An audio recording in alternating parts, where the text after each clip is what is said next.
Good morning, everyone, and Shabbat Shalom.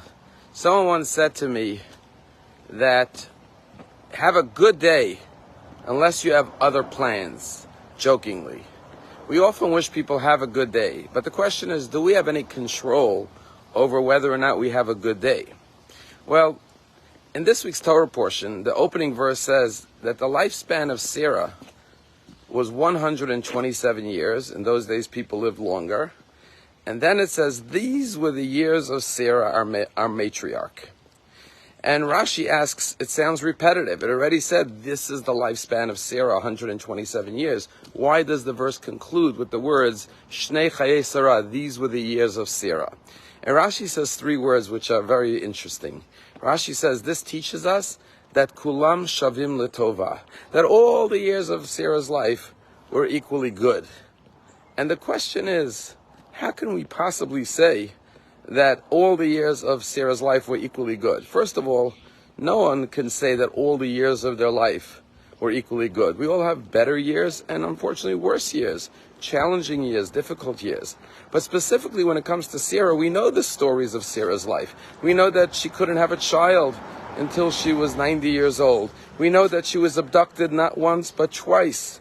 We know that she had difficulties in the home with Abraham's other son, Ishmael. We know about the hardships and challenges in her life. So how could we say, possibly, that all the years of her life were equally good?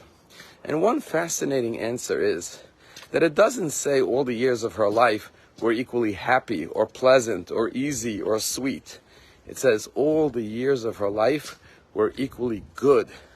You see, what the Torah is telling us is that no matter what Sarah was experiencing, no matter what difficulty or challenge she was going through, she always remained equally good and righteous.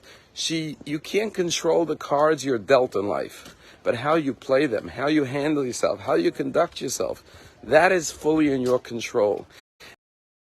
All the years of Sarah's life were indeed equally good, because she acted good and righteous under all circumstances. We just saw an example of this in Israel. You know, one of the unfortunate tragedies of war is that sometimes soldiers harm or even kill one another through friendly fire.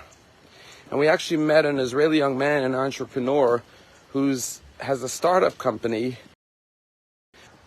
to try to solve this problem of soldiers being killed by friendly fire by inventing a type of a laser that goes on all the guns of the IDF.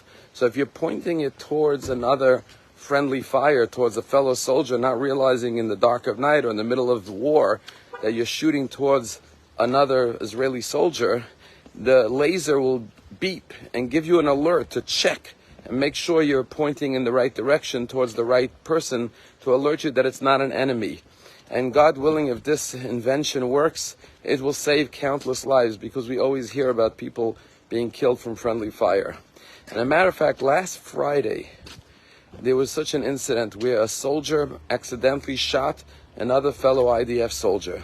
And the bullet went right through his stomach, and he was bleeding, and he was immediately dealt with, treated by the paramedics of the IDF, and he was taken to a helicopter to be airlifted to a hospital in Jerusalem.